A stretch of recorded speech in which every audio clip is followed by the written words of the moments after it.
हरे कृष्णा कृष्ण कृष्ण हरे हरे, हरे राम राम राम हरे हरे। ओम ज्ञानातिमिरन्धस्य ज्ञानाञ्जनशलाकया चक्षुरुन्मिलितं येन तस्मै श्रीगुरुवे नमः। श्रीचैतन्यमनोभीष्टं स्थापितं येन भूतले स्वयं रूपः कदा मह्यं ददाति स्वपदान्तिकं। वन्देऽहं श्रीगुरु श्रीयुतपदकमलं श्रीगुरुं वैष्णवांश श्रीरूपं साग्रजातं सहगणा रघुनाथान्वितं तं सजीवं साद्वैतं सावधूतं परिजनसहितं कृष्णचैतन्यदेवं श्रीराधा कृष्णपादान् सहगणा ललिता श्रीविशाखान्वितांस्य। नमो विष्णुपदाय कृष्णप्रस्थाय भूतले श्रीमते भक्तिवेदांत स्वामिनिति नामिने। नमस्ते सरस्वती देवे गौरवाणी प्रचारिणे निर्विशेषा शून्यवादी पाश्चात्य देशतारिणे। वंशाकल्पतरुभ्यश्च कृपा सिन्धुभ्येव च पतितानां पावनेभ्यो वैष्णवेभ्यो नमो नमः। जय श्री कृष्ण चैतन्य प्रभु नित्यानंद श्री अद्वैत गदाधर शिवासादि श्री गौर भक्तवृंद। हरे कृष्णा कृष्णा कृष्णा हरे हरे, हरे राम राम राम हरे। ओम नमो भगवते वासुदेवाय। ओम नमो भगवते वासुदेवाय। ओम नमो भगवते वासुदेवाय। नारायणं नमस्कृत्य नरं चैव नरोत्तमं देवीं सरस्वतीं व्यासं ततो जयमुदीरयेत्। नष्टप्रायेषु भद्रेषु नित्यं भागवत सेवया भगवते उत्तम श्लोके भक्तिर्भवते नैष्टिकी। कृष्णाय वासुदेवाय देवकी नंदनाय च नंद गोप कुमाराय गोविंदाय नमो नमः। हरे कृष्णा। आज की श्रीमद् भागवतम क्लास में सभी भक्तों का स्वागत है। हरे कृष्ण प्रभु, सादर प्रणाम। हरे कृष्ण प्रभु, हरे कृष्ण प्रभु, सादर प्रणाम। कृष्ण प्रभु जी दंडवत प्रणाम। हरे कृष्ण प्रभु, दंडवत प्रणाम। दंडवत प्रणाम। हरे कृष्ण सादर प्रणाम। हरे कृष्ण सादर प्रणाम। विष्णु कल हम श्रवण कर रहे थे আমাদের একটু কুমড়ো আর একটু কাঁচা লঙ্কা টমেটো নিয়ে চলে আসবে। हरे कृष्णा। कल हम श्रवण कर रहे थे श्रीमद् भागवतम के पहले स्कंद के 18वें अध्याय से, जिसका नाम है ब्राह्मण बालक द्वारा महाराज परीक्षित को श्राप देना। उसमें हम ये देखते हैं कि किस प्रकार से वो भगवान जिन्होंने परीक्षित को माता के गर्भ में सुदर्शन चक्र से रक्षा की थी, वही भगवान इस बार परीक्षित महाराज को श्राप से नहीं बचा रहे।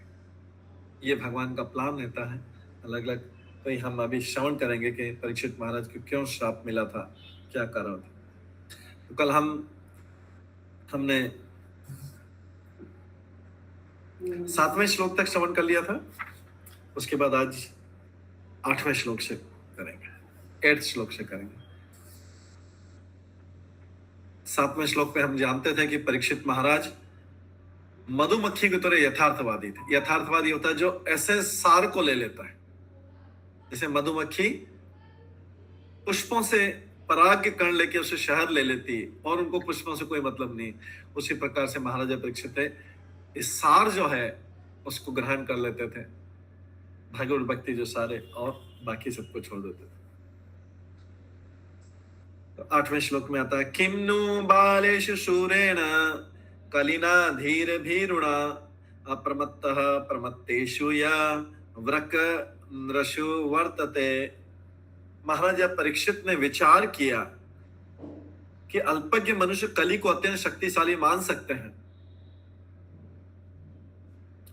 किंतु जो आत्मसंयमी है उन्हें किसी प्रकार का भय नहीं है।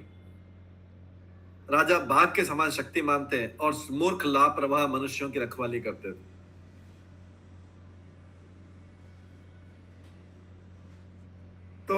महाराजा परीक्षित को कली से बिल्कुल भी डर नहीं लगता था, इसीलिए कली को मारने के लिए उन्होंने तलवार निकाली थी। उन्होंने विचार किया कि मनुष्य अल्पज्ञ कली को बहुत शक्तिशाली मान सकते हैं।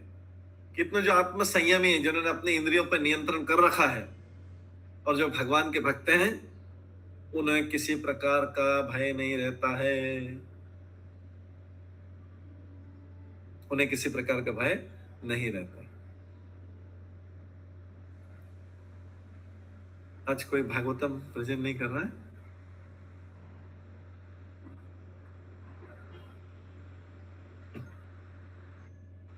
तात्पर्य में जो भगवान के भक्त नहीं है, नहीं कर रही ना, लेकिन वजह से शेयर नहीं हो रहा है आपका प्रेजेंटेशन। नहीं हो रहा तो मैं कर दूंगी। शेयर नहीं हो रहा है। तो जो भगवान के भक्त नहीं है वो लापरवाह तथा मंद बुद्धि होते हैं। देखिए यहाँ पे प्रभुपाद कितनी बड़ी बात लिख रहे हैं कि जो भगवान के भक्त नहीं होते हैं वो केयरलेस होते हैं, वो अपने भौतिक जीवन में भी लापरवाह होते हैं, केयरलेस होते हैं और मंद बुद्धि होते हैं। मंद बुद्धि क्यों लिखा है?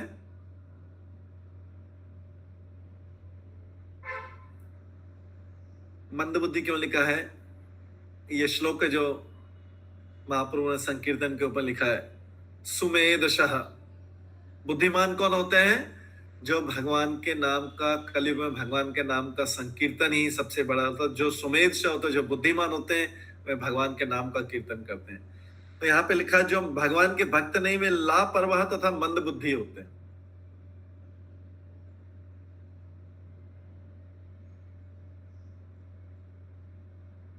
जब तक कोई पूरा बुद्धिमान ना हो, भगवत भक्त नहीं हो सकता है।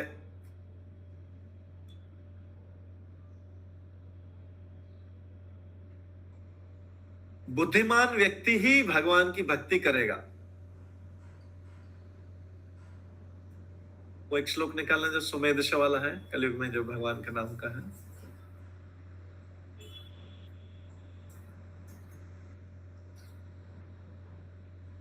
यज्ञ संकीर्तन पाय सुमेध।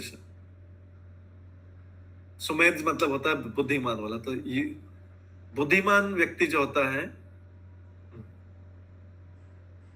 बुद्धिमान व्यक्ति जो होता है वो भगवान के नाम का कीर्तन करता है। और यहां पे क्लियरली लिखा है कि जो भगवत भक्त नहीं है, जब तक कोई बुरा बुद्धिमान हो तब तक वो भगवत भक्त नहीं बन सकता, क्योंकि बाकी सब लोग पशुओं जैसे कार्यों में लगे रहेंगे। तो ये जो है प्रायेण अल्पायुषो सभ्य कलास्मिन् रहते।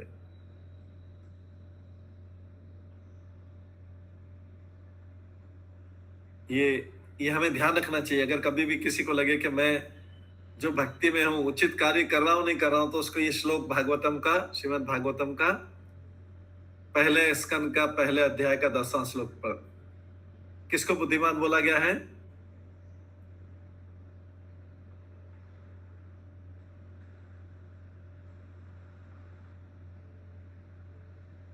प्रायेण अल्पायुषः, प्रायेण अल्पायुषः सभ्य कलास्मिन् युगे जना मंद सुमंदो मतयो मंद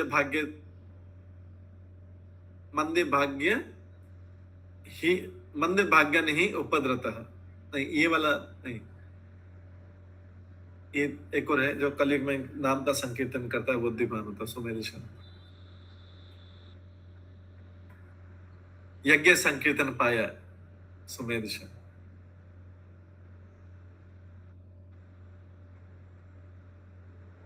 यज्ञ संकीर्तन प्रायर वाला।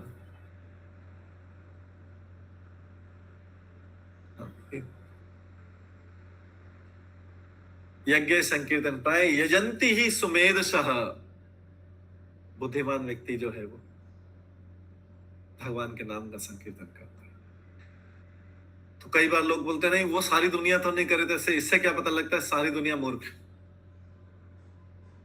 क्योंकि ये महाप्रभु के जो अवतार के बारे में भागवत में वर्णन आता है 11th कैंटो में, 11th कैंटो के 5th चैप्टर में आता है। कृष्ण वर्णम तो सा कृष्ण सांगोपांगस्तात् सांगोपांग अस्त्र पार्षदम यज्ञ संकीर्तन प्राय यजंती ही सुमेधश। जो संकीर्तन यज्ञ करते हैं, जो भगवान का नाम लेते हैं, वो सुमेधश है, इंटेलिजेंट।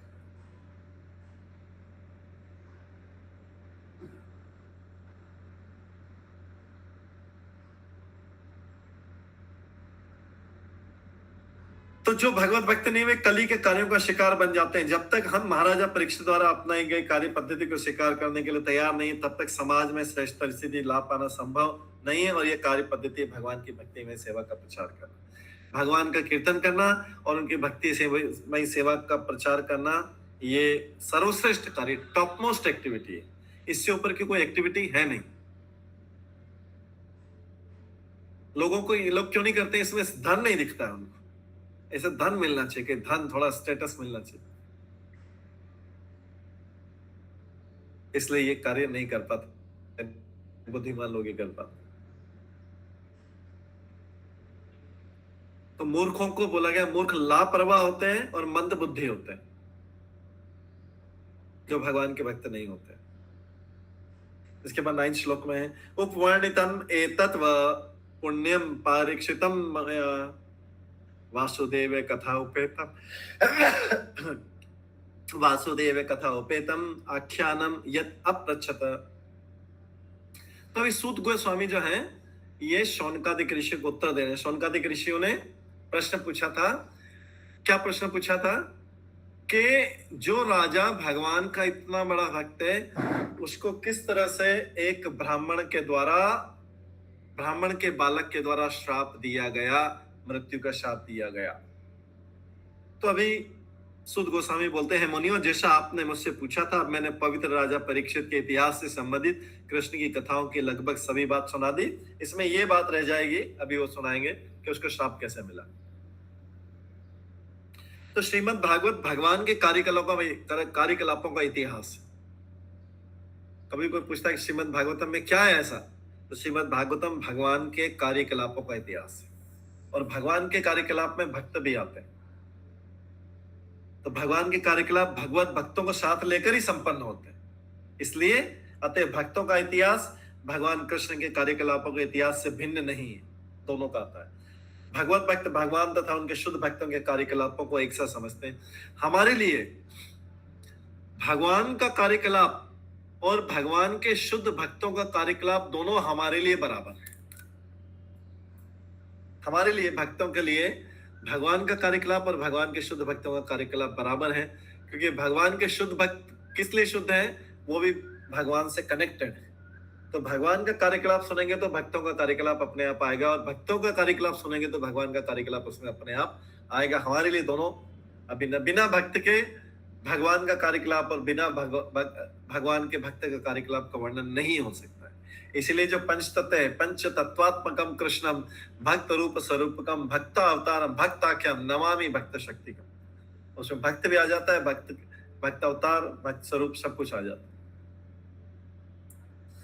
इसके बाद 10 श्लोक में आता है, या कथा भगवतः कथनीय उरुकर्मण गुणा कर्म आश्रया पुंभे संसेव्याता बुभूषिभि।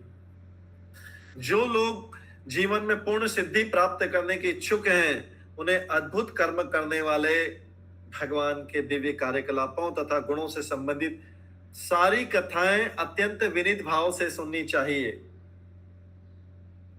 जो लोग जीवन में, जिनको जीवन में पूर्ण सिद्धि प्राप्त करने की इच्छा है, उनके लिए है ये। उनके लिए क्या है? उन्हें अद्भुत कर्म करने वाले भगवान के दिव्य कार्यकलापों तथा गुणों से संबंधित सारी कथाएं अत्यंत विनीत भाव से श्रवण करनी चाहिए। विनीत भाव कैसे रहेगा? कि सारी चीजों को स्वीकार करना चाहिए। वहां पे मन में अगर कोई प्रश्न आता, नहीं ये कैसे हो सकता है, ये तो गलत लिखा है, बहुत ज्यादा लिख दिया कुछ। जैसे कई बार भगवान के नाम की महिमा सुनता है, इतनी ज्यादा महिमा थोड़ी हो सकती है भगवान के नाम, इतना ज्यादा नहीं हो सकता। ठीक है, होता है, लेकिन इतना ज्यादा महिमा नहीं हो सकती, या ऐसा नहीं हो सकता। भगवान ऐसा असुर को 7 साल की उम्र में गोवर्धन नहीं उठा सकते, ऐसा नहीं हो सकता। या 3 दिन की उसमें उम्र में पूतना को नहीं मार सकते, ऐसा नहीं हो सकता। या 3 साल में तृणावत को नहीं मार सकते। ये अगर उसको विश्वास नहीं होता है तो इसका मतलब वो विनीत भाव नहीं, उसको समझना चाहिए कि भगवान हम सबसे अलग है। तो इसलिए सारी कथाएं अत्यंत विनीत भाव से स्वीकार करना चाहिए, उसको भगवान की विनीत भाव से श्रवण करना चाहिए। तात्पर्य में प्रभुपाद लिखते हैं कि भगवान कृष्ण के दिव्य कार्यकलाप, गुण, नाम सब जो होते हैं, नियम पूर्वक अगर श्रवण किया जाए, बिना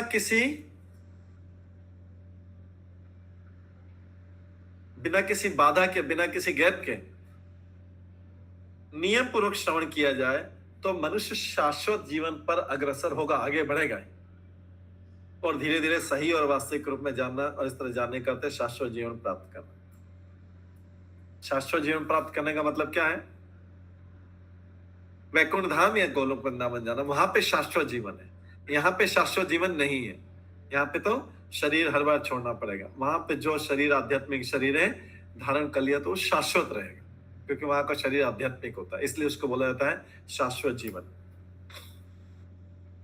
तो इसलिए ये शाश्वत जीवन अगर किसी को जीना हो तो ये भगवान के क्रियाकलाप, उनके जन्म, उनकी कर्म, ये सारी लीलाएं जो हैं, ये उनका नित्य रूप से श्रवण करना चाहिए, भगवान के कार्यकलाप। अगर किसी को, इससे व्यक्ति जन्म मृत्यु जरा व्याधि से छूट सकता। अगर किसी को यहाँ पे भौतिक जन्म में जन्म नहीं लेना है, किसी व्यक्ति को भौतिक जगत में जन्म नहीं लेना, तो उसको भगवान के जन्म की कथा सुन लेगा तो यहाँ के जन्म की, उसकी कथा खत्म हो जाएगी। भगवान के जन्म की, हालांकि भगवान जन्म नहीं लेते हैं, प्रकट होते हैं, फिर भी भागवत गीता में लिखा है जन्म कर्म च में दिव्यम। तो जो भगवान के जन्म की कथा को ग्रहण कर लेता है, उसको अपना जन्म सुधार लेगा, अपना जन्म उसका बंद हो जाएगा, इस बात की जगह।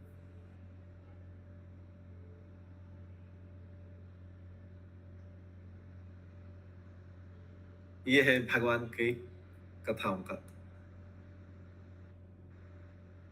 भगवान के जन्म और कर्म को सुन लेगा तो ये हम भागवतम से भगवान के जन्म कर्म की कथाएं, उनके दिव्य लीलाएं, जो कर्म है उनके, वो सब सुन रहे हैं। अब जो है ये सूत गोस्वामी ने उत्तर दिया। अब ऋषियों ने पूछा फिर से, जो 88,000 ऋषि मुनि बैठे थे सामने, सूत गोस्वामी के सामने बैठे थे, वो बोलते हैं, आगे वो प्रश्न पूछते हैं। ऋषियों ऊंचू, मतलब सारे ऋषि मिलके उनकी तरफ से शौनक ऋषि बोल रहे हैं। सूत जीव समासौम्य शाश्वती विशदम यश तम संसदि कृष्णस्य मत्यानाम अमृतम हीन। श्रेष्ठ मुनियों ने कहा, कौन से? शौनकादिक ऋषि या मुनि ने कहा, जो 88,000 है, ऋषि मुनि ने कहा, क्या कहा? हे सौम्य सूत गोस्वामी। सौम्य सूत गोस्वामी क्यों बोला? बहुत शालीन नम्र स्वभाव के है। तो है सौम्य सूत गोस्वामी, आप अनेक वर्षों तक जिए और शाश्वत यश प्राप्त करें। सारे ऋषि श्रोतागण, जो सारे श्रोतागण है, किसको आशीर्वाद दे रहे हैं?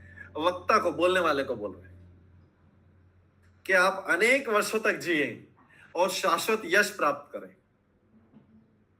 तो ऐसा नहीं कि श्रोतागण आशीर्वाद नहीं दे सकते, खाली वक्ता ही आशीर्वाद देने के लायक होता है, ऐसा नहीं। श्रोतागण में, क्योंकि उसमें भी महान रहते हैं। सुखदेव गोस्वामी जब सुना रहे थे कथा, तो कौन कौन थे श्रोतागण में? सुखदेव गोस्वामी सुना रहे थे, देखिए कितने बड़े बड़े लोग थे, इसमें फोटो भी है। नारद मुनि भी थे, नारद मुनि, व्यासदेव जी थे, सूत गोस्वामी थे, और बड़े बड़े ऋषि मुनि। तो हालांकि नारद मुनि तो गुरु परंपरा में पहले हैं, सुखदेव गोस्वामी से पहले हैं। सुखदेव गोस्वामी तो बाद में आए। सुखदेव गोस्वामी तो व्यासदेव के पुत्र हैं, तो उनके पिता के भी गुरु हैं, लेकिन वो भी बैठे हुए थे। तो ऐसा नहीं कि श्रोता महान नहीं हो सकते। श्रोता सुन रहे हैं, इसका मतलब ये नहीं कि वो महान, श्रोता भी महान हो सकते हैं। तो श्रोता लोग आशीर्वाद दे रहे हैं, वक्ता को आशीर्वाद दे रहे हैं कि आप ऐसी कथा सुना रहे हैं तो आप अनेक वर्षों तक जिए और शाश्वत यश प्राप्त करें, क्योंकि आप भगवान श्री कृष्ण के कार्यकलापों के विषय में उत्तम ढंग से बता रहे हैं। और हम जैसे मत्स्य प्राणियों के लिए अमृत का समान है। हम तो मरने वाले हैं, लेकिन ये आपकी कथा हमारे लिए अमृत के समान है। इसलिए आप जियो, बहुत जियो, शाश्वत जीवन, शाश्वत यश प्राप्त करें, आपका यश हमेशा बना रहे। तो आज भी सूत गोस्वामी का यश बराबर है। हम कथा सुनते तो हम पहले बोलते हैं सूत गोस्वामी, सूत ने शौनकादिक ऋषियों को नैमिषारण्य में कथा सुनाई। आज भी कथा सबको याद हो, जो भी भागवत कथा सुनते, सूत गोस्वामी का नाम सबको आता है। तो श्रोता लोग आशीर्वाद दे रहे हैं, क्योंकि आगे अभी और प्रश्न पूछना है, और प्रश्न, वो कथा सुनने में उनको आनंद आ रहा है। कथा ये अमृत के समान है, हम जैसे मत्स्य प्राणियों के लिए अमृत के समान। तो यहाँ पर आता है, तात्पर्य प्रभुपाद लिखते हैं कि जब हम परमेश्वर के, हम सब लोग परमेश्वर के दिव्य गुणों तथा कार्यकलापों के बारे में सुनते हैं, तो हमें भगवान ने अपने संबंध में जो कुछ बोल रखा है उसको याद रखना चाहिए। क्योंकि भगवान के सारे कार्यकलाप ऑर्डिनरी नहीं रहते हैं। अगर कोई ऑर्डिनरी व्यक्ति होता तो हम इतना टाइम नहीं देते, कथा सुनने में उनके बारे में सुनते भी नहीं, 5-10 मिनट में छोड़ देते किसी भी ऑर्डिनरी व्यक्ति, सामान्य व्यक्ति के बारे में। लेकिन क्योंकि भगवान की कथा है, और भगवान की कथा ऑर्डिनरी नहीं होती, भगवान की कथा दिव्य है, जो हृदय को शुद्ध करती है, और इसको सुनने से मनुष्य जन्म मृत्यु के चक्र से मुक्त हो जाता है। इसलिए हम भगवान की कथा सुन रहे हैं। दिव्य है, ये हृदय को परिवर्तन करती है। और इस कथा में भगवान की आध्यात्मिक शक्ति है। इस कथा में भगवान की आध्यात्मिक शक्ति है। ये कथा किसी भी व्यक्ति के हृदय में प्रवेश कर जाए, किसी के हृदय में प्रवेश कर जाए, तो उसको साफ किए बिना नहीं छोड़ती है, उसके हृदय को स्वच्छ किए बिना नहीं छोड़ती है। आध्यात्मिक शक्ति, क्योंकि इसमें कथा में आध्यात्मिक शक्ति होती है। और उनके कार्यकलाप, कथा में कार्यकलाप पर सब आ जाते हैं, उसमें आध्यात्मिक शक्ति रहती। भगवान भौतिक शक्ति में अधिक के अधीन होकर काम नहीं करते हैं, भगवान आध्यात्मिक शक्ति के अधीन, उनकी शक्ति रहती है, उसके अधीन कार्य करते हैं।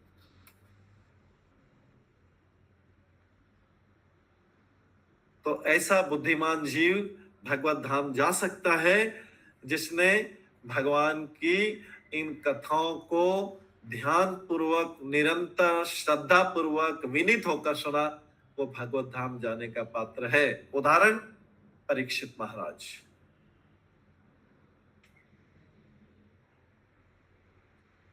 अतः जिस रूप में भगवत गीता तथा भागवतम में भगवान के दिव्य कार्यकलाप हैं, उनके विषय में हम जितना श्रवण करते हैं उतना हम उनकी दिव्य प्रगति के विषय में जानते हैं, और उतना भगवत धाम के रास्ते पर आगे आगे आगे चलते जाएंगे।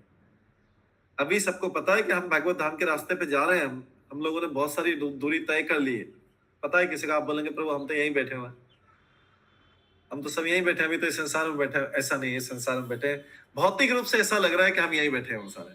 हम तो अपने घरों में ही बैठे हैं, अभी तो घर से बाहर भी नहीं निकले, घर बैठे हुए तो कैसे चल रहे हैं, अभी तो चल रहे हैं। लेकिन सब लोग जो भगवान की कथा करते हैं, सुनते हैं, भगवान की कथा ध्यान पूर्वक सुनते हैं, जो भगवान का नाम लेते हैं, भगवान की भक्ति करते हैं, वो सब भगवान के धाम, भगवत धाम की तरफ ऑलरेडी बहुत बहुत दूरी चल चुके हैं।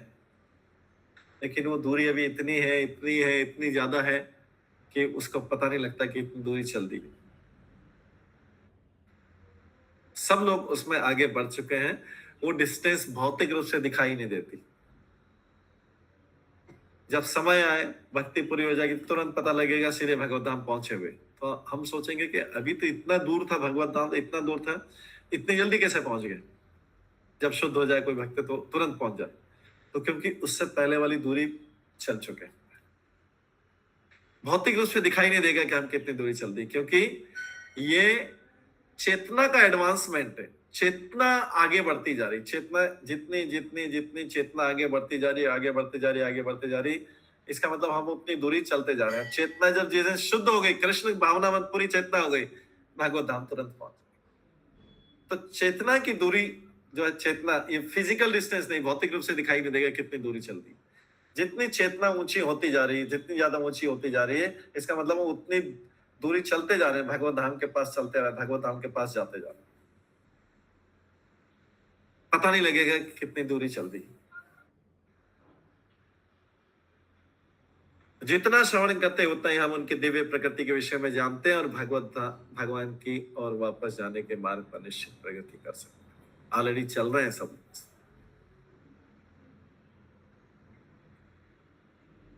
इसलिए अगर किसी का बीच में छूट गया तो उसको बहुत पछतावा होगा, क्योंकि फिर अगले जन्म में फिर से वहां से फिर आगे की दूरी चलना पड़ेगा जहां छोड़ी। कई बार व्यक्ति को इतना थक जाता है कि यात्रा पूरी होने लगती है और छोड़ देता है, उसको पता नहीं लगता यात्रा थक गया, छोड़ दिया।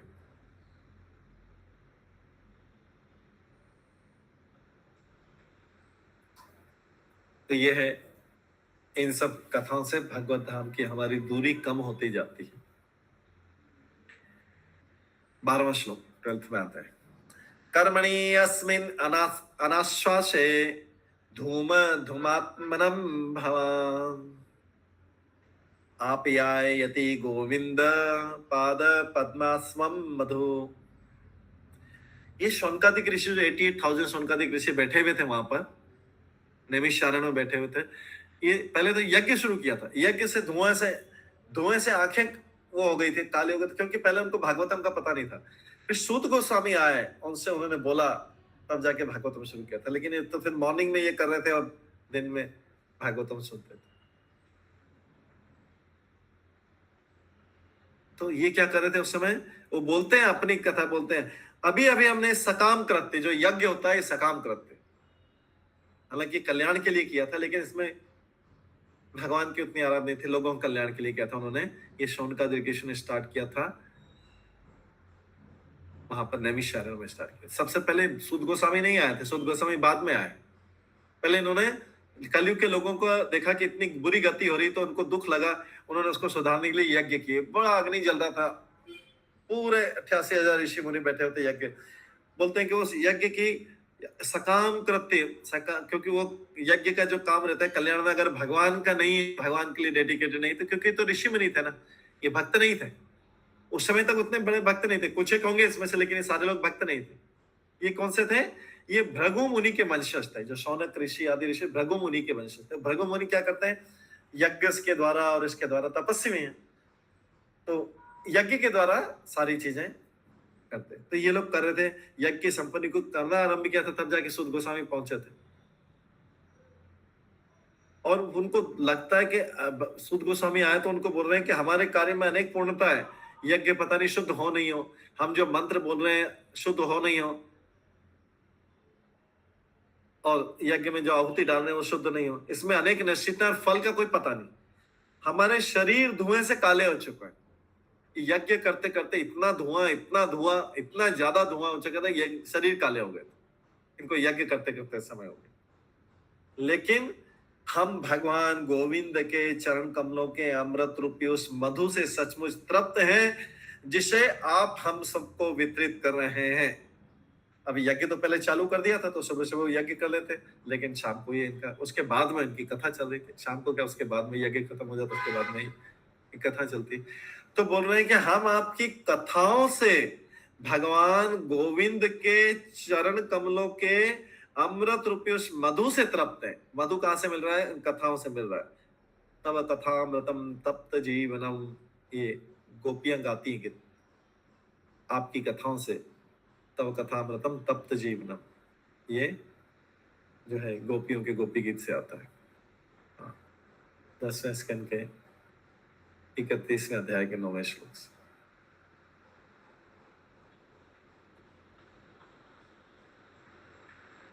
तो इस तपते हुए जीवन में, गोपियां बोलते इस तपते हुए जीवन में सब दुखी हैं, इस तपते हुए जीवन में आपकी कथा, ये माता जी सामने प्रेजेंट किया, तव कथामृतम तप्त जीवनम कवि विरीडितम कल्मषापहम श्रवण मंगलम श्रीमदाततम भुवि गृह्णन्ति ये भूरिदा जना। गोपियां बोलती है आपकी कथा अमृत के समान है, शीतलता प्रदान करती है, ये हमारे जीवन में शीतलता प्रदान करती है, अमृत के समान है, शीतलता प्रदान करती है।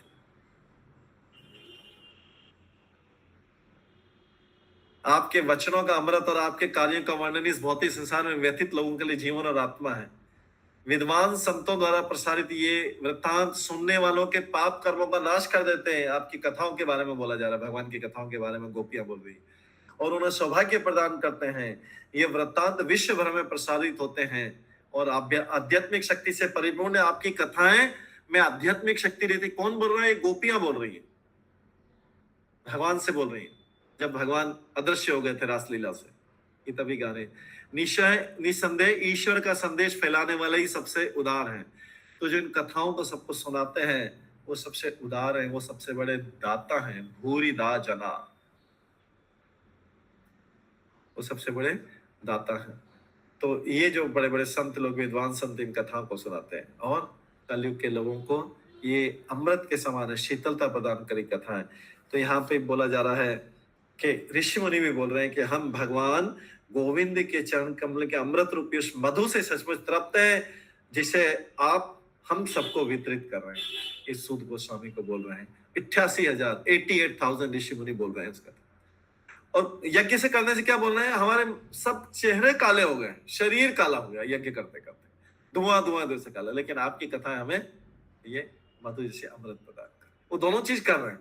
अब वो छोड़ नहीं सकते। सुबह तो यज्ञ चालू कर दिया था, पहले कर दिया, कई यज्ञ हो गया, कई लंबा व्रत ले लिया था उन्होंने 1000 साल यज्ञ करने का। इधर से बाद में शुद्ध गोस्वामी आ गए, तो यज्ञ को छोड़ देंगे तो उनको लगता है वो अपराध हो जाएगा, ठीक है, तो इधर से कथा भी सुनते। अब उन्होंने शुरू कर दिया था, नहीं तो शुरू नहीं करते, पहले आ जाते तो शुद्ध गोस्वामी। हाँ, सुमन गुरांगी माता जी। हरे कृष्णा प्रभु जी, सादर प्रणाम। सादर प्रणाम।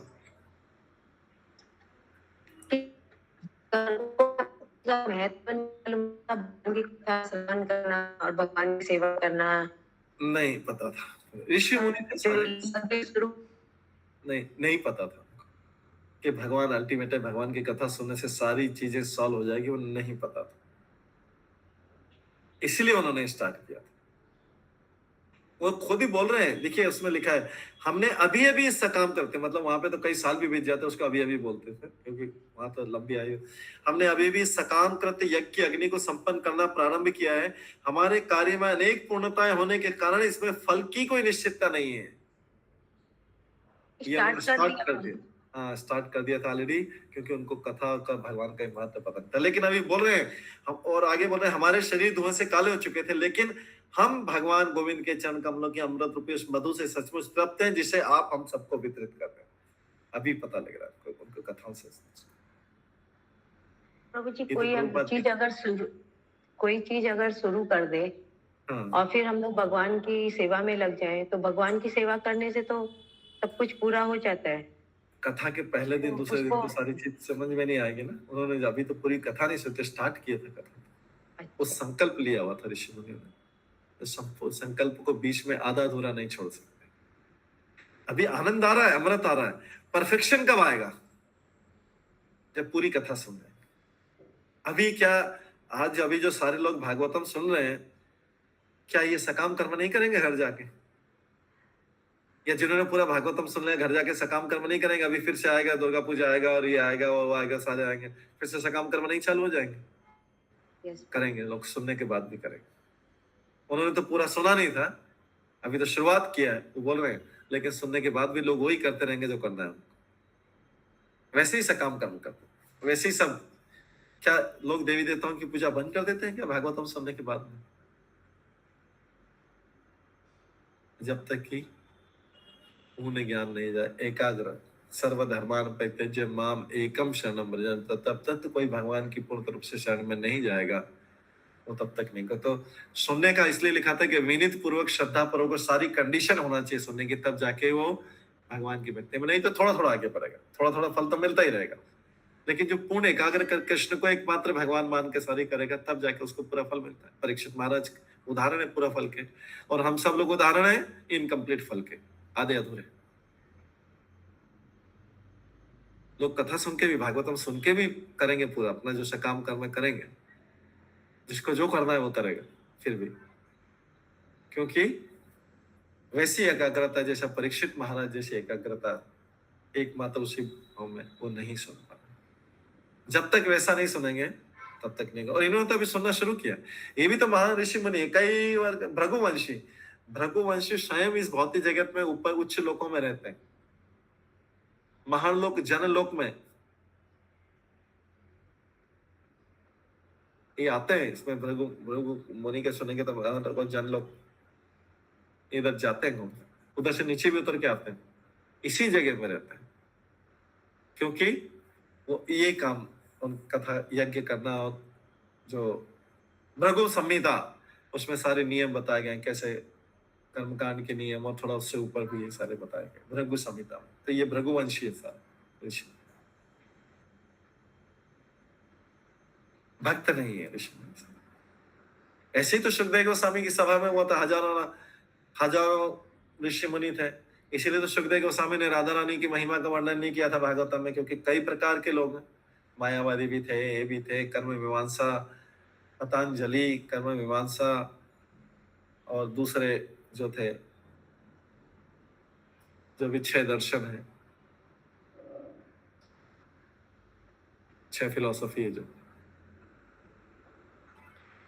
तो सारे ऋषि मुनि भगवान के भक्त नहीं होते। दुर्वासा ऋषि कितने महान है, लेकिन अम्बरीश महाराज को श्राप दे दिया। अम्बरीश महाराज के पीछे वो कर दिया था, एक राक्षसी को भेज दिया था।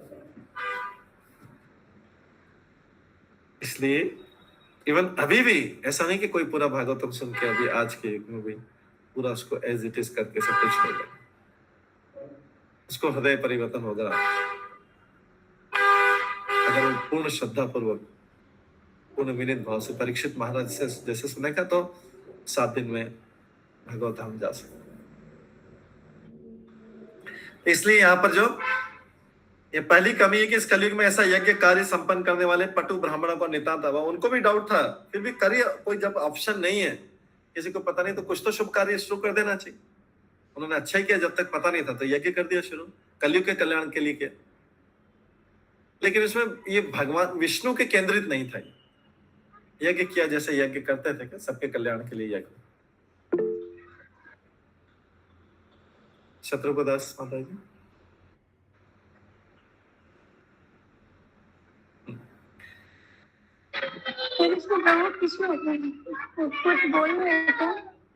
नहीं, आपका वो हैंड रेज हुआ था, हाथ का हुआ था, इसलिए ठीक है। तो जैसे बोला गया है कि ऐसे यज्ञों में यदि कोई दोष रह जाता तो पूरा खेल बिगड़ जाता है और फल भी अनिश्चित रहता है। जैसा कि कृषि में होता है कि धान के खेत को जोतने से बीज अच्छा वाला डाल दिया, हाई क्वालिटी का बीज डाल दिया, लेकिन बारिश ही नहीं हुई, वर्षा नहीं हुई, हो गया बेकार। लेकिन भगवान का नाम लेने में बिना स्नान किए भी भगवान का जप कर लिया, उसका भी पूरा फल मिल जाएगा।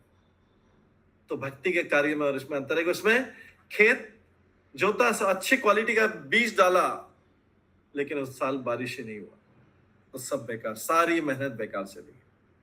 इसी प्रकार में भी कलयुग में भी किसी भी प्रकार का यज्ञ संपन्न कराना अनिश्चित रहता है कि कैसा फल रहेगा, कैसा उसका मंत्र उच्चारण होगा। कलयुग के निर्लज लोभी ब्राह्मण अबोध जनता को ऐसे अनिश्चित यज्ञों का दिखावा करने के लिए फुसलाते हैं। ऐसे कई बोलते हैं कि कोई घर की प्रॉब्लम है, अरे ये यज्ञ करवा लो, मैं कर दूंगा। ऐसे पंडित जी बोलेंगे ये करवा दो, उसके लिए यज्ञ करवा दो, ये करवा दो, तो फलाना यज्ञ करवा दो, वो करवा दो। उन्हें शास्त्रीय आदेश नहीं बताते कि कलयुग में कोई भी सकाम यज्ञोत्सव संभव नहीं है। विष्णु के लिए किया जा सकता है, मंदिरों में भी उद्घाटन, मंदिरों का इनॉग्रेशन होता है तो करते हैं, विष्णु की प्रसन्नता के लिए, विष्णु की प्रसन्नता के लिए किया जाता है। लेकिन बाकी जो है वो सबके लिए जो है कलयुग में सकाम कर्म वाले यज्ञ इतने प्रभावशाली नहीं है। हाँ, मनीषा शर्मा माता जी बोलिए। हरे कृष्णा प्रभु जी। हरे कृष्ण प्रभु जी, राधा गो ठाकुर जी का सेवा अगर करते हैं, नाम जप करते हैं, अगर घर में सत्यनारायण की पूजा हो तो सकाम कर्म में आएगा? सत्यनारायण की पूजा किस लिए की जाएगी, किस लिए की जाती है, आप बताइए हमें। वो तो हमें पने माने किसी का जन्मदिन हो या कुछ हो तो उसकी कराते जगह हैं। आप आप ठाकुर जी की पूजा करते हैं, आप नाम जप करते हैं, तो उस दिन भी नाम जप कर सकते हैं, कीर्तन कर सकते हैं। जी प्रभु जी। उस दिन जन्मदिन के करने से आपको कुछ बताया होगा ना किसी ने किस लिए करना चाहिए सत्यनारायण की पूजा, उसने क्या बताया होगा पंडित जी ने। नहीं प्रभु जी, ऐसे लोग मैंने ये करते हैं इसलिए हमको लगा जो करना चाहिए। नहीं, लोग तो यहाँ पे सुमेध से किसको बोला गया, अभी हमने स्टार्ट किया था क्लास के स्टार्टिंग में, सुमेध से कौन बुद्धिमान है, जो भगवान के नाम का, कलयुग में भगवान के नाम का संकीर्तन करता है। उस दिन अच्छा यज्ञ कीजिए, सॉरी अच्छा कीर्तन कीजिए, ये भी यज्ञ है भगवान का नाम का, ये यजय संकीर्तन प्राय, ये नाम ही शुरू होता है यज्ञ, प्रभु ये भी यज्ञ। जैसे जैसे इस संडे को हम लोग वहाँ जा रहे हैं ना, जय पताका स्वामी महाराज जो आ रहे हैं, हाँ वहाँ वहाँ हम लोग जा रहे हैं। हाँ, तो मैंने हम वहाँ उसी दिन हम कीर्तन रखते, लेकिन उसके कल होकर के हम कीर्तन रख रहे हैं। हाँ ठीक है, तो कीर्तन रखने उस तो दिन, अच्छा हाँ उस दिन संडे को हम मैंने सोचे कि हाँ। सत्यनारायण की पूजा करा लेते, तो इसलिए कीर्तन करना उसकी जगह हो जाए, कीर्तन करिए, पूरा मदन कीर्तन टीम सब भक्त लोग के हरे कृष्णा का कीर्तन करिए, वो ज्यादा फल देने वाला है। जी प्रभु जी। ठीक है, जी प्रभु जी, अच्छी हरे तरह सब कृष्ण। लोग मिलकर कीर्तन कीजिए, वो ज्यादा फल देने वाला है। तो यहाँ पर जो है सूत गोस्वामी एकत्रित मुनियों के समक्ष सब कार्यकलाप, भगवान के कार्यकलाप सुना रहे थे। नैमिषारण्य के मुनि यज्ञ की अग्नि से उठने वाले धुएं से कष्ट पा रहे थे और फल के विषय में भी संशय पूर्ण थे कि फल क्या मिलेगा पता नहीं, हम तो यज्ञ तो कर रहे हैं। किंतु सूत गोस्वामी जैसे अनुभूत व्यक्ति से सुनने के कारण वो पूरी तरह संतुष्ट। इधर बाकी पार्ट में कथा सुन रहे। ब्रह्म पुराण में विष्णु शिवजी से कहते हैं कि कलयुग में लोग विविध प्रकार की चिंताओं से घिरे होने के कारण फालतू की मेहनत करेंगे, श्रम करेंगे, किंतु यदि भक्ति की सेवा करेंगे, जैसे अभी माता जी बोले सत्यनारायण कहता, उसकी जगह भगवान का कीर्तन करेंगे तो परिणाम अधिक निश्चित होगा और शक्ति भी नहीं जाएगी।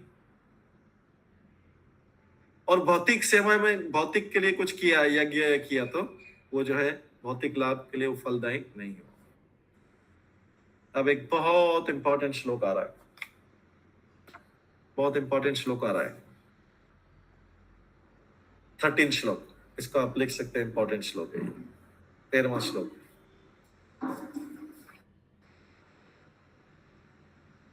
बारहवां हो गया था, नहीं 12 तो हो गया, अब 13 श्लोक आ रहे हैं। तुल्याम लवेन अपि न सर्गम, तुल्याम लवेन अपि न स्वर्गम न पुनः भवम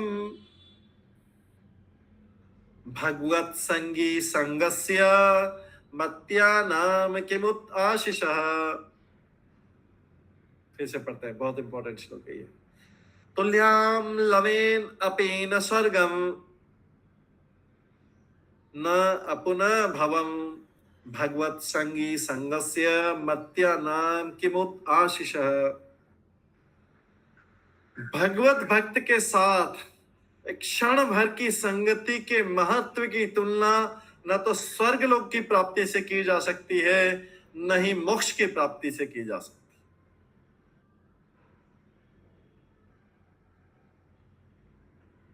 भगवान के भक्त की एक क्षण की संगति की तुलना स्वर्ग लोक से भी नहीं की जा सकती है और न मोक्ष से की जा सकती। मोक्ष मतलब भौतिक मुक्ति, न मोक्ष से की जा सकती।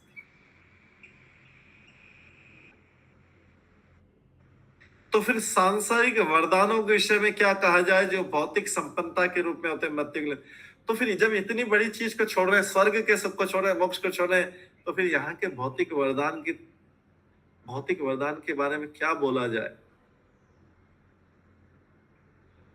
यहाँ के भौतिक वरदानों के बारे में क्या बोला जाए जिनको पाने के बाद भी व्यक्ति को मृत्यु को प्राप्त करना बनाया जाता है और मृत्यु की तरफ जल्दी चला जाएगा।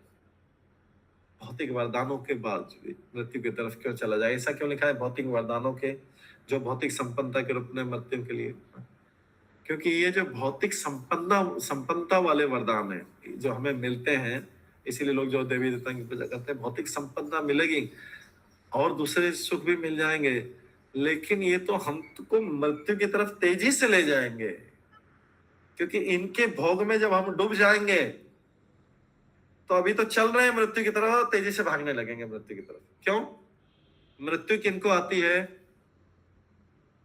जो भगवान की भक्ति नहीं करते उनको मृत्यु जल्दी आती। तो क्या इसका मतलब क्या हुआ कि जो भगवान की भक्ति ज्यादा जीते हैं क्या? नहीं, वो नहीं है हमारा मतलब। ऐसा नहीं कि भगवान के भक्तों की लंबी आयु रहती है और जो भगवान के भक्तों की लंबी आयु रहती है, अभक्तों की छोटी आयु रहती है। हम भौतिक आयु से नहीं बोल रहे हैं, भौतिक आयु से नहीं बोल रहे हैं। हो सकता है भगवान का भक्त भी 30 साल में चला जाए, 40 साल में चला जाए, वो आयु नहीं बोल रहे हैं। इसमें बोल रहे हैं कि दो चीजें, एक तो हमने पहले कुछ लोगों पहले श्रवण किया था कि भगवान के भक्तों की मृत्यु नहीं, उसको मृत्यु नहीं बोलते हैं, वो होता है शरीर परिवर्तन। वो आराम से एक शरीर से दूसरे शरीर में जा रहे हैं, उससे भय नहीं लगता है। जबकि अभक्त लोग मृत्यु को वर्ण करते हैं, मृत्यु से भय लगता है। भगवान के भक्त उसको मृत्यु नहीं बोलते हैं, क्योंकि वो तो अभी और ऊंचे शरीर धारण करने के लिए अपना शरीर परिवर्तन कर रहे हैं। मृत्यु शब्द जो है अभक्तों के लिए है, मृत्यु शब्द अभक्तों के लिए। हमने कुछ चैप्टर्स पहले इसके बारे में कुछ विस्तृत चर्चा हुई थी। मृत्यु से भय लगता है, हमने इसका उदाहरण बताया था। एक उदाहरण बताया था, जैसे बिल्ली है, एक बिल्ली है, चूहे को जब अपने दांतों में दबा लेती है, पकड़ के दबा लेती है, तो चूहे की मृत्यु आ जाती है। लेकिन वही बिल्ली जब अपने छोटे बच्चे को उठा के एक जगह से दूसरी जगह ले जाना, उसको दांतों में दबाती है, तो उसको बहुत आराम मिलता है। वही सेम दांतों से उसको मुंह में पकड़ के एक जगह से दूसरे बिल्ली अपने बच्चे को एक जगह से दूसरी जगह ले जाती है, तो उसको सुकून मिलता है, आराम से बच्चा जाता है, कुछ डर नहीं। उसी दांतों से जब वो चूहे को पकड़ती है तो एक ही दांत है, सब कुछ है कि दोनों का समय आना है, दोनों को करना है। तो एक के लिए मृत्यु है, वो चूहे के लिए वो मृत्यु हुई, बिल्ली का दांत में दबाना, और जो भक्त के लिए बोलता है, सोचा कि चलो भगवान दूसरा शरीर परिवर्तन करना है, वो सुकून में।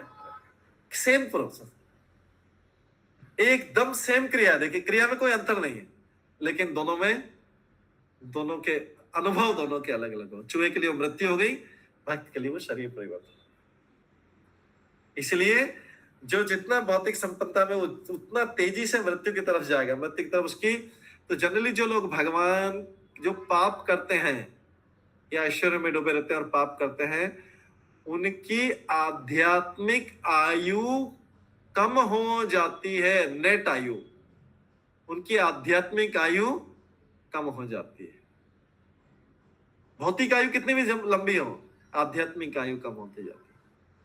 क्योंकि जितना समय हम भौतिक ऐश्वर्य में डुबा देंगे, तो उतना हमारी नेट आयु कम हो गई ना। चाहे भौतिक आयु 100 ही रहे या 90 रहे, लेकिन उसमें से जो भक्ति करने की आयु तो खत्म होती गई ना, कम भक्ति करने की आयु कम होती गई। अभी टाइम और कम हो गया, और कम, और भौतिक संपदा में डूबे और पाप करें, धीरे धीरे आध्यात्मिक आयु कम हो गई, आध्यात्मिक आयु कम हो गई। चाहे भौतिक आयु कितने भी लंबे, उसमें फिर हमारे पास आध्यात्मिक आयु, अरे इतना सारा समय हमने व्यतीत कर दिया, अभी तो आध्यात्मिक आयु मेरा तो अभी बस मृत्यु होने में 10 साल बाकी, 5 साल बाकी लग रहा है ऐसा, तो आध्यात्मिक आयु कम होता है। तो यहाँ पे बोला गया ये लोग मृत्यु के पास तेजी से खिंच जाते हैं, जो सांसारिक वरदानों में, भौतिक ऐश्वर्य में अपना समय बिता देते हैं। जो मर्त्य लोग हैं, जो मरने वाले हैं, उनके लिए। मरने वाले तो कोई बोलेगा सभी हैं, नहीं, सब लोग मरेंगे नहीं। कुछ लोग शरीर परिवर्तन करेंगे, कुछ लोग मरेंगे चूहे जैसे मृत्यु को प्राप्त। दोनों में अंतर है।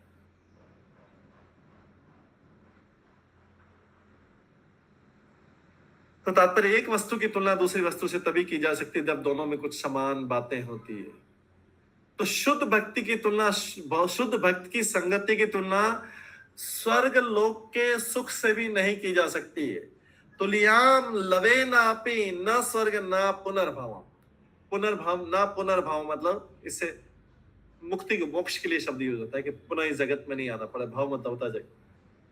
ना मोक्ष से की जा सकती है, ना स्वर्ग से की जा सकती है, क्योंकि शुद्ध भक्ति की संगति से, एक क्षण की संगति से क्या हो गया, व्यक्ति भक्ति में अगर नहीं भी है भक्त, तो एक क्षण की संगति से भी अगर भक्त बन गया, एक बार में नहीं बनेगा, उसको भक्ति का तो श्रद्धा थोड़ी सी उत्पन्न हो गई, एक कण मात्र श्रद्धा उत्पन्न हो गई, धीरे धीरे भक्ति में बढ़ के कहाँ चले जाएगा, कभी न कभी वो वैकुंठ लोक में चले जाएगा, अध्यात्म जगत में चले जाएगा, गोलोक में जा सकता है उस एक कण भक्ति से। तो जल्दी करेगा तो जल्दी चला जाएगा, देर से करेगा। लेकिन जो इधर से सुख सारे सुख ऐश्वर्य करके पुण्य करके जो स्वर्ग लोक में गया, पहले तो हजारों साल स्वर्ग लोक में बिताएगा, वहां का ऐश्वर्य भोग के फिर यहाँ पे पृथ्वी पे गिरेगा, यहाँ पे पुण्य का क्षय होगा तो मृत्यु लोक की तरफ गिरेगा, फिर से यहाँ पे हजारों साल करके फिर तब भक्ति प्राप्त करेगा, अगर भक्ति प्राप्त कर लिया, नहीं तो फिर से जाएगा। तो वो एक चक्र में फंस गया, जबकि शुद्ध भक्ति की संगति से उसका निकलने का रास्ता क्लियर हो गया, वो चाहे तो जितनी जल्दी प्रोग्रेस कर सकता है। इसलिए भक्त लोग जो है, अगर भक्त लोगों को जो छोटे की चॉइस दी जाए कि आपको स्वर्ग जाना है क्या, बोलेंगे नहीं जाना। अरे बहुत सुख मिलेगा, बहुत हजारों साल सुख मिलेगा, नहीं जाना, अभी हमने दूसरा मार्ग चुन लिया है, अभी हमने क्लियर कट दूसरा मार्ग चुन लिया। कोई बोलेगा मोक्ष का, मोक्ष जाना, सारे कष्टों से मुक्ति मिल जाएगा, अभी नहीं जाना, मोक्ष भी नहीं चाहिए, क्योंकि अबे हमको किसी ने भक्ति में लगाया था, वो तो क्षण ही होता है ना, जब हमको किसी में भक्ति लगाते हैं तो बहुत सारी बातें होती है, उसमें बोलते हैं, कभी कोई बोलता है कि आप गीता क्लास में आ जाना, या कभी आप ऐसा कर लेना, मंदिर में एक बार आ जाना, बस ये तो बात तो एक क्षण की होती, चाहे बात बहुत बड़ी है, लेकिन ये क्षण, ये वास्तव में संगति होती, और हमने उसकी बात मान ली तो उसके बाद हम भक्ति में आ जाते हैं, और तो इसको बोलते हैं एक क्षण की संगति। उसने बहुत सारी बात की थी कि इधर उधर की बात हो गई, लेकिन असली संगति क्या होती है, जब भगवान की बात की जाए, और जाते टाइम उसने बोल दिया कि आप गीता क्लास में आ जाना, या आप हमारे इस कथा में आ जाना, या आप उधर मंदिर में आ जाना, या इस फेस्टिवल में आ जाना, वो बात तो एक क्षण की होती, उसको संगति बोलते हैं। इसलिए बोला गया है भगवत भक्त के साथ क्षण भर की संगति की महत्व की तुलना न तो स्वर्ग लोक की प्राप्ति से की जा सकती है, न भौतिक मुक्ति से प्राप्त की जा सकती है। तो कोई बोलेगा प्रभु इतना टाइम तो उसमें क्षण भर की संगति कैसे हुआ?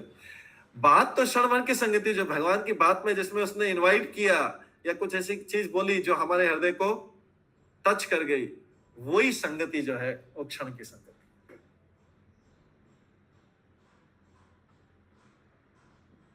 तो इसलिए इसी का आता है साधु संग सर्वशास्त्र कहे, लव मात्र साधु संग सर्व सिद्धि होए।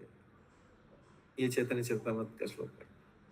सेम है लव, लव मतलब होता है इसकी यूनिट, इसका आएगा ये टाइम का मेजरमेंट है, टाइम के यूनिट है, ये टाइम की इकाई है, ये एक जो है सेकंड का भी हिस्सा है। सेकंड के भी कई हिस्से करो, उसमें से एक ये हिस्सा है लव। सेकंड से भी छोटा है, एक सेकंड से भी छोटा है।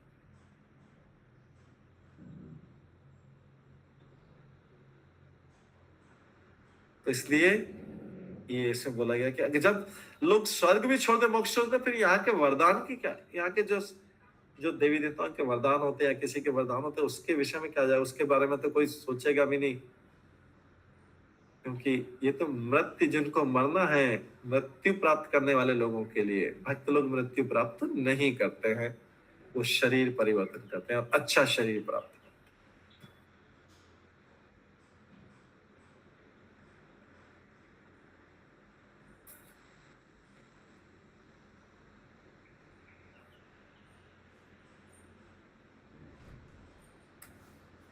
तो इसलिए यहां पर बताया गया है कि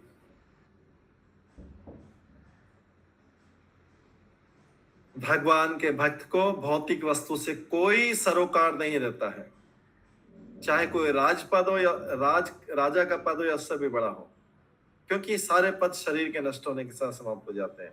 वो इसलिए स्वर्ग की भी इच्छा नहीं रखता, मोक्ष की भी इच्छा नहीं रखता। तो भक्त की संगति से की तुलना स्वर्ग से और मोक्ष से भी नहीं की जा सकती। भक्त का संगति इतना महत्वपूर्ण है। तो सूत गोस्वामी भी भगवान के शुद्ध भक्त थे। तो नैमिषारण्य के ऋषि मुनि बोल रहे हैं उनकी संगति पाके अद्वितीय है, इसलिए वो प्रशंसा कर रहे हैं कि आपकी कथा सुनने से तो हमें अमृत का स्वाद आ रहा है।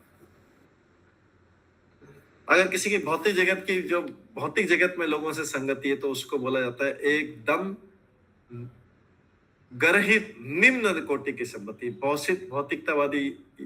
भौतिकतावादी को योषित संग भी कहा जाता है, क्योंकि वो जो है उसकी आसक्ति भौतिक माया जाल में रहती है।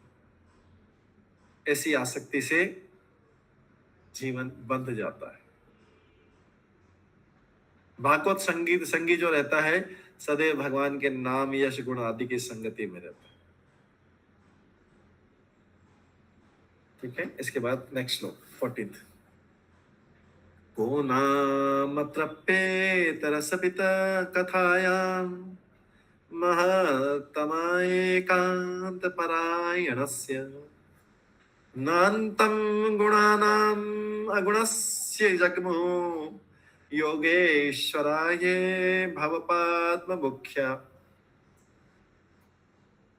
पूर्ण पुरुषोत्तम भगवान कृष्ण जो हैं, जिनको गोविंद भी बोलते हैं, ये समस्त महान जीवों के एकमात्र आश्रय हैं और उनके दिव्य गुणों का मापन शिव तथा ब्रह्मा जैसे यौगिक शक्तियों के स्वामी द्वारा भी नहीं किया जा सकता है।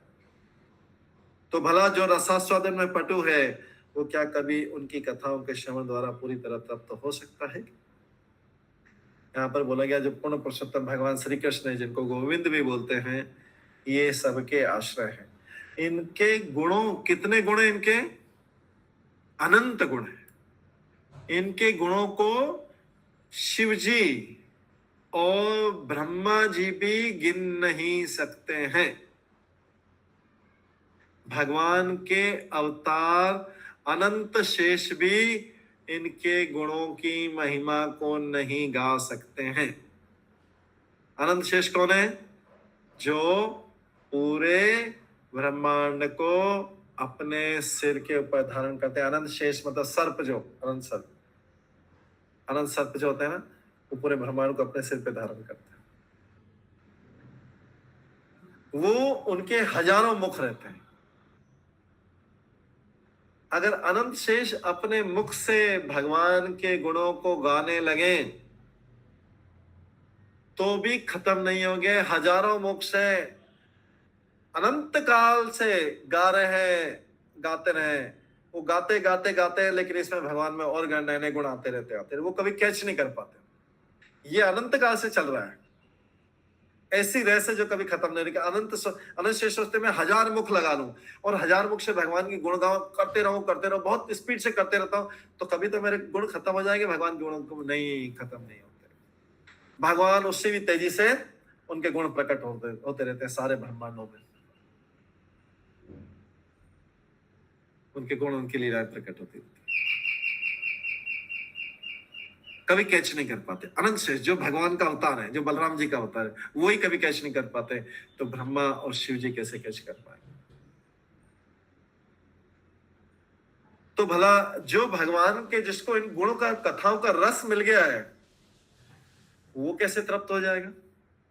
उसको तो और कथा और ज्यादा अभी खत्म हो गए। जब अनंत शेष ही तृप्त नहीं हो पाते, मतलब उसको सुनने में और ज्यादा सुनना है।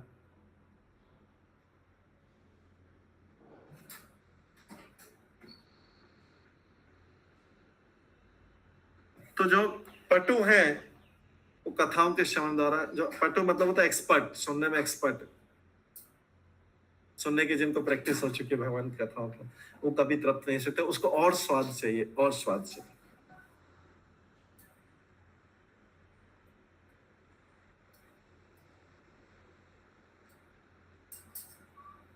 तो शिव जी और ब्रह्मा जी इस ब्रह्मांड के स्वामी है, तो भी वे भी भगवान के गुणों को गिन नहीं सकते। इतने गुण हैं पूर्ण पुरुषोत्तम भगवान कृष्ण। तो फिर हम कैसे कर सकते हैं? तो इसलिए जो हनुमान जी जो महानतम जीव हैं, वो भी दिव्य कथाओं को सुनने के प्रति आसक्ति, ब्रह्मा जी भी सुनते रहते हैं। सबको पता होना चाहिए कि ब्रह्मांड में, जो ब्रह्म लोक में भगवान की सदा कथाएं चलती रहती है। ब्रह्मांड की सदा कथा, जो रामायण है, हमारे यहाँ रामायण कौन सी है? वाल्मीकि रामायण कितने श्लोक की है, कोई बता सकता है? हमारे यहाँ जो कितने श्लोक की है? 1 लाख प्रभु जी। नहीं, वो तो महाभारत। हरे कृष्ण प्रभु जी, धन्यवाद प्रणाम। 24,000 प्रभु जी। यस, 24,000। 24,000। और पता है ब्रह्मा जी के लोक में रामायण, उसी रामायण के कितने श्लोक हैं? किसी को पता है? ये हमने जब रामायण में बताया था, जब रामायण कथा होती थी, कितने श्लोक हैं? 1 करोड़ श्लोक, 1 करोड़ श्लोक। जो ब्रह्मा जी के सत्यलोक में जो कथा चलती है, 1 करोड़ श्लोक वाली कथा चलती है। उसमें से कई चीजें मृत्युलोक, इस लोक में, इस भौतिक जगत पृथ्वी पे उपयोगी नहीं है, इसलिए वो निकाल दे, सबको समझ में भी नहीं आएगा। इसलिए यहाँ पे जो रामायण है 24,000 श्लोक वाली वाल्मीकि रामायण। लेकिन वाल्मीकि ने जो रचना की थी, ब्रह्मा जी की और नारद जी की प्रेरणा से रचना की थी, 1 करोड़ श्लोक वाली रामायण वहां पे। एक तो वहां का टाइम भी बहुत बड़ा है, यहाँ के तो 1 करोड़ का पूरा जीवन निकल जाएगा सुनने में। वहां पे 1 करोड़ में तो क्या है, टाइम एक दिन में खत्म हो जाए, हो सकता है तो 1 दिन, फिर अगले दिन दूसरा, फिर से रिपीट करो, या फिर दूसरी। वहां के सारे जो कथाएं बहुत बड़ी बड़ी वाली, उसमें से कई चीजें जो पृथ्वी के लिए उपयोगी नहीं है, उसको। वहां का महाभारत का साइज भी अलग है। यहाँ के महाभारत में 1 लाख श्लोक। यहाँ के बोला जाता है कि सारे पुराणों को मिला के, 18 पुराण, 108 उपनिषद, महाभारत और रामायण को मिला के 4 लाख श्लोक, करीब करीब 4 लाख श्लोक। उसमें से 1 लाख तो महाभारत।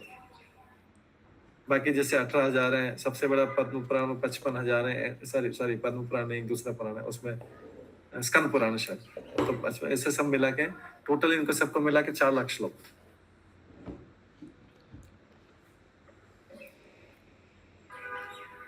तो ये वो भी सुनते रहते हैं ऊपर, उधर ऊपर भी कथाएं चल रही कंटिन्यूसली। ब्रह्मा जी, ऐसा नहीं कि ब्रह्मा जी जीवों में श्रेष्ठ, सुनते रहते हैं सारे टाइम।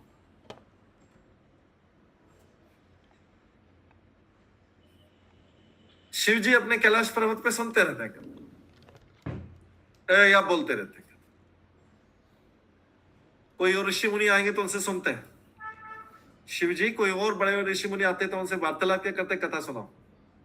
और जब कोई नहीं रहता तो पार्वती को कथा सुनाते, हरि कथा चलती। इस तरीके से ही अपना समय व्यतीत करते, फिर भी उसको जो है कैच नहीं कर पाते भगवान की और नई नई कथाएं दूसरे ब्रह्मांड, क्योंकि अनंत ब्रह्मांड है। ब्रह्मा जी तो हमारे एक ब्रह्मा जी तो इसी ब्रह्मांड के, अनंत ब्रह्मांडों में कथाएं चल रही है, उनकी लीलाएं चल रही, तो कैसे सुन पाएंगे? गैप रहता है हमेशा, उन कोई तृप्ति नहीं मिलती, तो हम जैसे साधारण जीव को कैसे तृप्ति मिलेगी? क्योंकि भगवान असीम है, उनकी कोई सीमा नहीं है, अनंत है, उनका कोई अंत नहीं है। तो उनके नाम, गुण, लीलाएं, पार्षद, विविधता आदि अनंत है, और जो इनका आस्वादन करते हुए असीम रूप से ऐसा करते हैं। असीम मतलब कोई सीमा नहीं, करते करते करते फिर भी तृप्ति नहीं मिलती, नहीं और भी सुनना है, अभी और भी सुनना है, और भी सुनना है। पद्म पुराण में आता है, रमन्ते योगी अनंते सत्यानंद चिदात्मनि इति राम पदे नासोम परम ब्रह्मा विधीयते। योगी जन परम सत्य से असीम दिव्य आनंद प्राप्त करते हैं। परम सत्य मतलब भगवान से असीम दिव्य आनंद प्राप्त करते हैं जो भक्त वाले योगी, भक्ति योगी रहते। इसलिए परम सत्य भगवान राम भी कहलाते हैं, क्योंकि राम मतलब होता है जो स्वयं अपने आनंद में डुबा रहा है और दूसरों को भी अपने आनंद में डुबा ले, उसको बोलते हैं राम।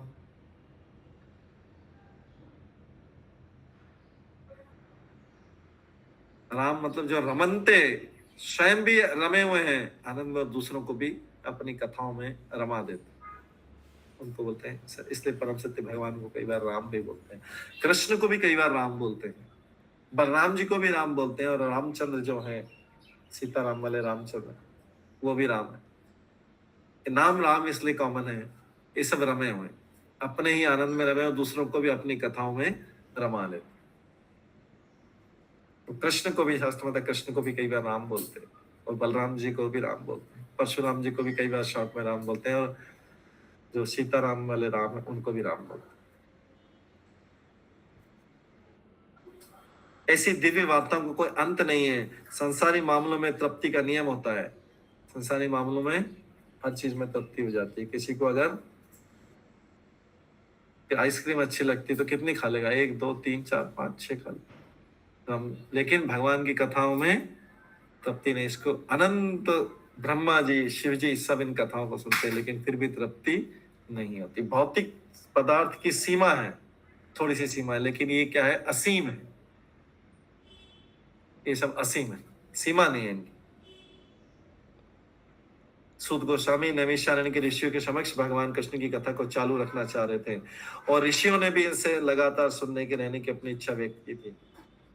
क्योंकि भगवान दिव्य है और उनके गुण दिव्य आते, ऐसी वार्ताएं शुद्ध श्रोताओं के ग्राही भाव को बढ़ाती है, उसके अंदर ग्रहण करने वाले भाव को बढ़ाती हैं। ये जो कथाएं हैं भगवान की, तो इनकी प्रशंसा की जा रही है। फिर आगे जाके आगे बताया जाएगा परीक्षित महाराज को श्राप कैसे मिला, कुछ लोग के बाद में बताया जाएगा। अभी तो यहाँ पे नैमिषारण्य में जो ऋषि मुनि 88,000 ऋषि मुनि, उनको आनंद आ रहा है भगवान कथा। अब यज्ञ पूर्ण कर दिया तो यज्ञ भी चल रहा है, बाकी टाइम में बाकी समय में वो कथाएं सुन रहे हैं। ये यज्ञ कितने साल चलेगा, 1000 वर्ष तक चलेगा। तो उन्होंने ऐसा संकल्प लिया था स्टार्ट करने का, सूत गोस्वामी के आने से पहले। ठीक है, तो आज इसका यहीं पे विराम देते हैं। 15 श्लोक से कल की क्लास में करेंगे। सभी भक्तों का बहुत बहुत धन्यवाद। सब भक्त एक बार हरे कृष्ण महामंत्र का जप करते हैं। हरे कृष्ण।